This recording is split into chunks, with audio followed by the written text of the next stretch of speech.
Okay, welcome in.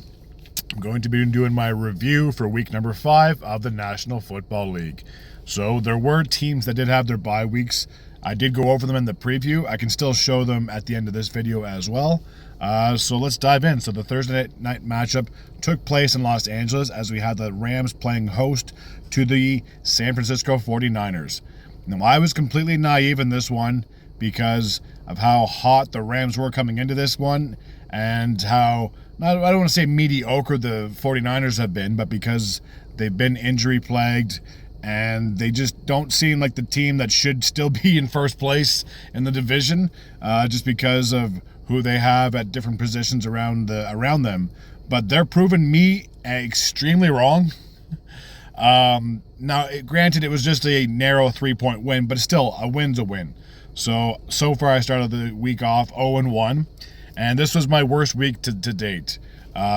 So seems like as the weeks go by, I wouldn't be surprised if I had a below 500 prediction at this rate.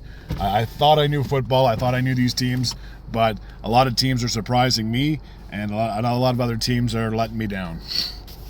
The next game took place in Ireland, Dublin to be exact, as we had the Cleveland Browns playing host to the Minnesota Vikings. I did predict that Minnesota would win, and they narrowly snuck out a victory there against Cleveland. 21-17 would be the final. So at least I got back to 500, but that's pretty much where I stayed for the entire rest of the weekend. The next game took place in Baltimore as we had the Ravens playing host to the Houston Texans. Now, I was completely naive in this one. I knew Lamar Jackson was hurt at the end of the Kansas City game, but I didn't do enough research to know he was officially ruled out for the Week 5 contest against the Texans.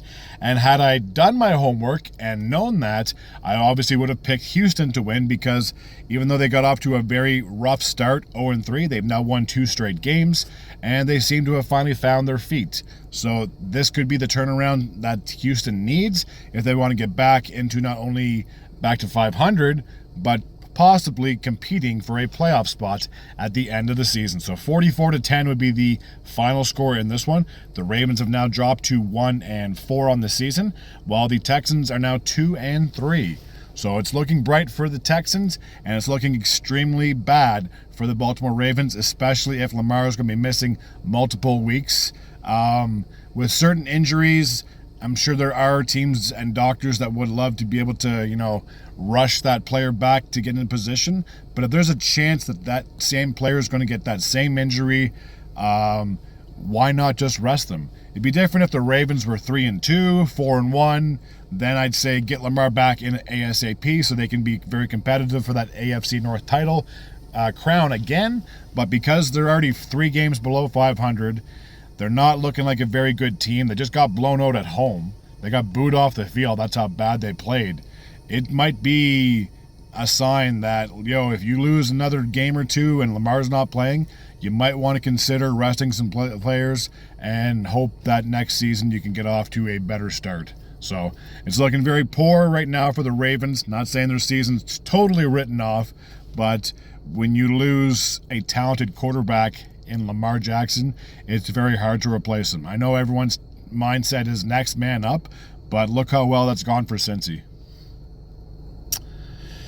Carolina Panthers played host to the Miami Dolphins. I did predict, it was a wild prediction that I did predict that Carolina would win. It was a narrow one, 27-24. They're now sitting at 2-3, while the Dolphins have now dropped to 1-4. Talk about a team that I never would have guessed they would potentially be in first place in the AFC. Never once crossed my mind.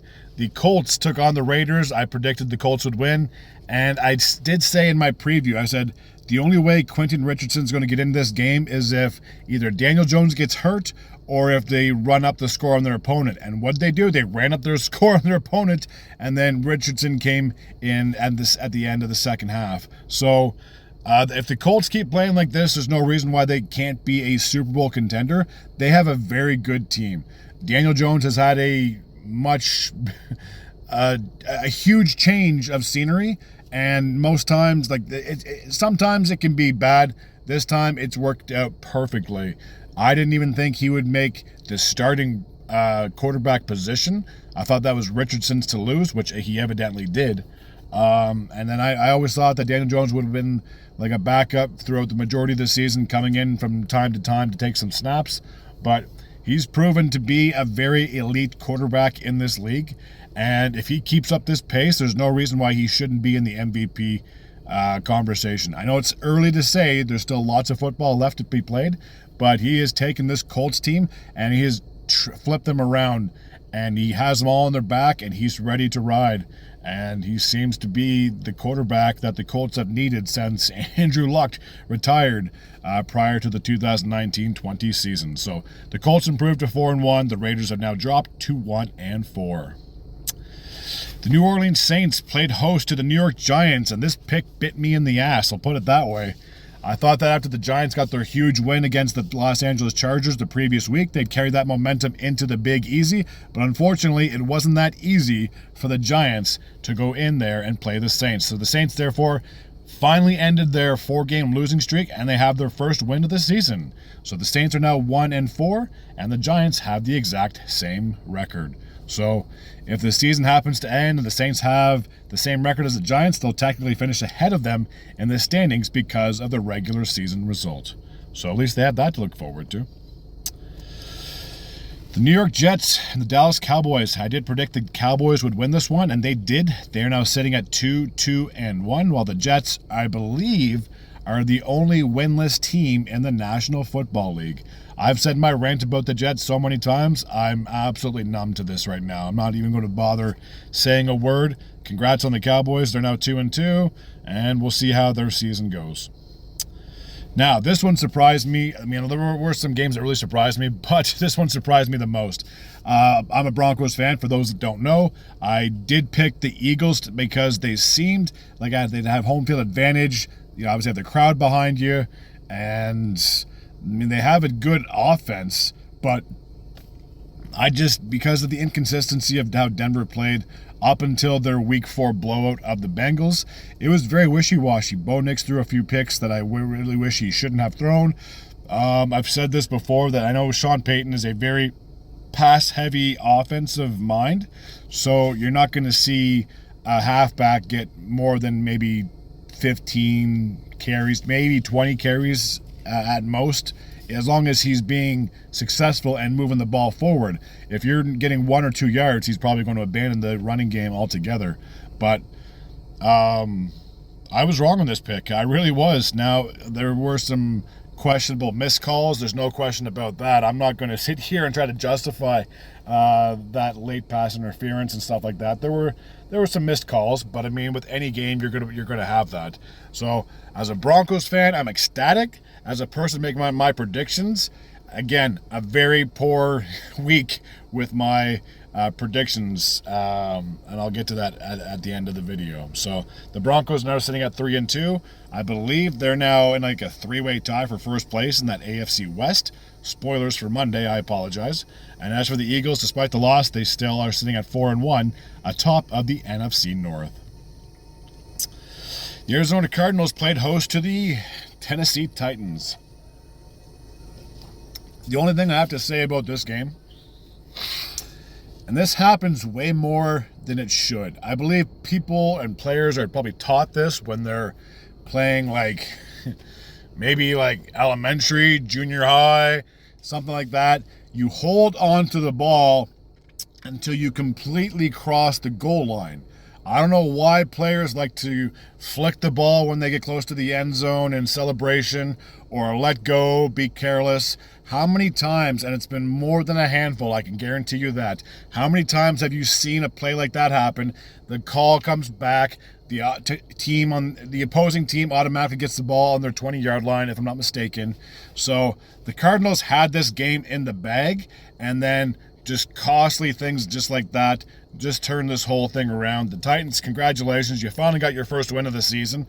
I don't know how many more of those you're going to have, so please savor the moment. So with the victory, the Titans are now sitting at 1-4. With the loss, the Cardinals are sitting at 2-3. Again, I really wish I had more to say, but like if players just got some duct tape and just duct taped the ball to their chest, and they just ran into the end zone, go all the way until you hit the wall to be sure that you're not going to be called for fumbles. I mean, if I was catching a ball, I would hold it. I wouldn't let go. I don't care if they had to pry it on my hands. I'm not letting that ball go because they're so picky and there's cameras all over the place. This isn't like the 1980s and 90s where I guarantee players probably did this exact same thing, but they didn't have the technology back then to zoom in to see a player let the ball go at the half-yard line before crossing it. So it's unfortunate for players nowadays because there's literally cameras everywhere. Unlike back in the day, then could have been some calls that were like this, but evidently they just didn't see it at the time. So for the Cardinals, a heartbreaking loss. You could have been 3-2, or you should have been 3-2, and you still could have been technically tied for second in the NFC West. Now you're sitting in fourth place, which I thought they'd be sitting there anyway, but just a heartbreaking way to lose a game like that. All right, the Seahawks and the Buccaneers. This was probably a very exciting game. Just look at the score, 38-35. An absolute slugger fest on offense for both teams. And big surprise, the Buccaneers got another comeback win. Like, they're the comeback kings, let's put it that way. So, congratulations on the Buccaneers. I believe they've now improved to 4-1 on the season. And the Seahawks are now sitting at 3-2. If I'm not mistaken, I believe they are now tied with the Rams for second place in the NFC West division. I can take a look at the standings here once I'm through with these games. So I did predict Seattle to get this one. Unfortunately, they weren't able to, and I should have mentioned too that I did predict that the Cardinals would win, but they didn't. So yeah, it's not looking too good or too promising for my picks for week number 5. The Bengals played host to the Detroit Lions. Despite putting up 24 points, which was 21-point improvement from the week prior, the Bengals still fell short. Again, their defense isn't that great. I mean, they gave up 37 points, so I mean, you're not going to have a top-tier defense giving up that many points. For the Lions, I did predict that they would win. They are now sitting at 4-1. I'm pretty sure they're atop of that NFC North division. And unfortunately for the Bengals, they have now dropped to 2-3. They are on a 3-game losing streak. Good news, though, is that they have traded for Joe Flacco, which I didn't see coming. But they clearly wanted to get their quarterback situation dealt with sooner rather than later, just because of how long Joe Burrow is going to be gone. So I don't believe he's going to be starting week number 5. There's a chance he probably starts week number 6. But for the Bengals, they have another veteran quarterback on their team, and we'll see how they do in the next couple weeks. Whether they're sitting at 3-6, or whether they're sitting at 2-5 or 4-4, or maybe they get above 500, maybe they get to 4-3. Who knows what can possibly happen with this team? So anything's possible. If anything from this week has proven me, is that anything is definitely possible. All right, the Los Angeles Chargers played host to the Washington Commanders, and I had the Chargers winning this game all day long, and unfortunately, they didn't really show up. They got 10 points. They gave up 27 to the Commanders. So the Commanders are now sitting at 3-2, which is right where they should be, and the Chargers have the exact same record. And again, this is going to be a spoiler, but because we already saw the result of the Broncos game, and I'll be talking about the Monday night game here in just a second, but there's a two-way tie. I apologize. There's a two-way tie for first in that division, and it's not the Chiefs. Who would have guessed? The Sunday night matchup took place between the Buffalo Bills and the New England Patriots, a battle of the AFC East. Now, I picked the Bills all day at home in this contest, and they fell short. It was pretty much like a last-second field goal. The Patriots got the lead late in the fourth quarter, winning the game 23-20. They're now sitting at 3-2. And if there was any doubt in my mind that this Patriots squad was not a playoff caliber team, that's been put to rest. Drake May is a fantastic quarterback. I can't rave enough about him. And it's so wild to me of how quick the rebound and the rebuild has happened in New England since obviously Brady left in after the 2019-2020 season. So They've only had one playoff appearance since then. I believe Mac Jones was their quarterback back in 21-22. They lost to the Bills, ironically, in a wild card matchup, and they just haven't had success since. Now they got Drake May in his second year, a sophomore.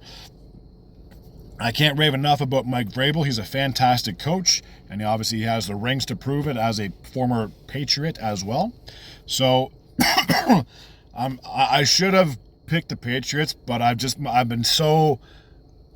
had my mindset on the Bills having like a almost perfect season. Well, now that's been shattered.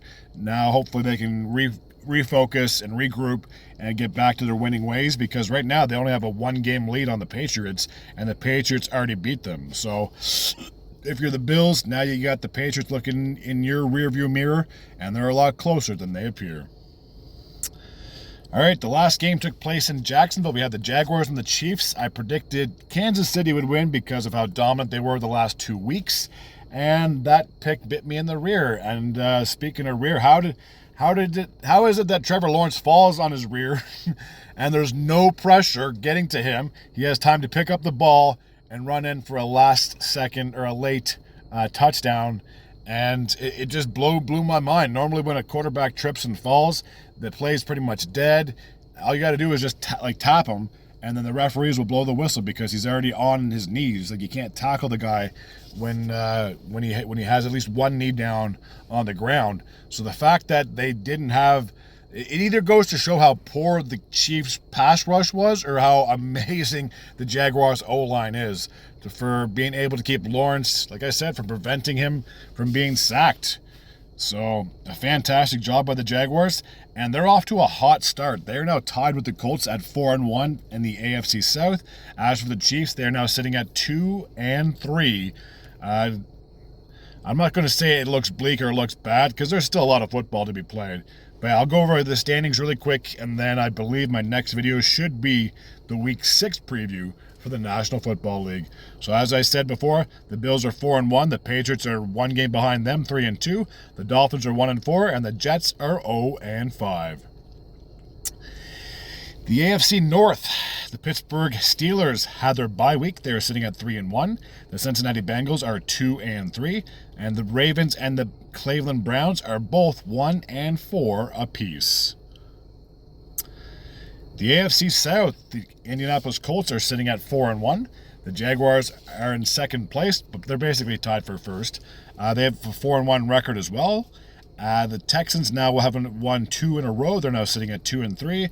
And after they got their first win of the season, the Titans are 1-4.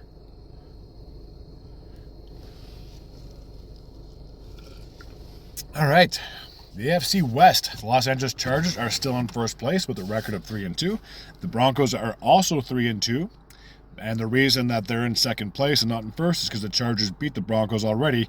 Again, you beat an opponent, you already have the edge in the standings to be above them if you have the exact same record by the end of the season. So every matchup is key. Doesn't matter if it's in the division or in the conference. It can play a major factor as to whether you're further up in the standings or you find yourself looking on the outside, looking in, once the regular season is done.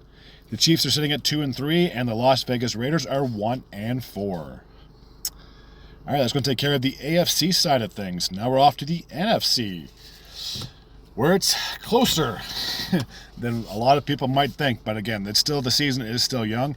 Despite the loss, the Eagles are still in first place with a record of 4-1. The Washington Commanders have a record of 3-2. The Dallas Cowboys are in third place with a record of 2-1. And the New York Football Giants are sitting at 1-4.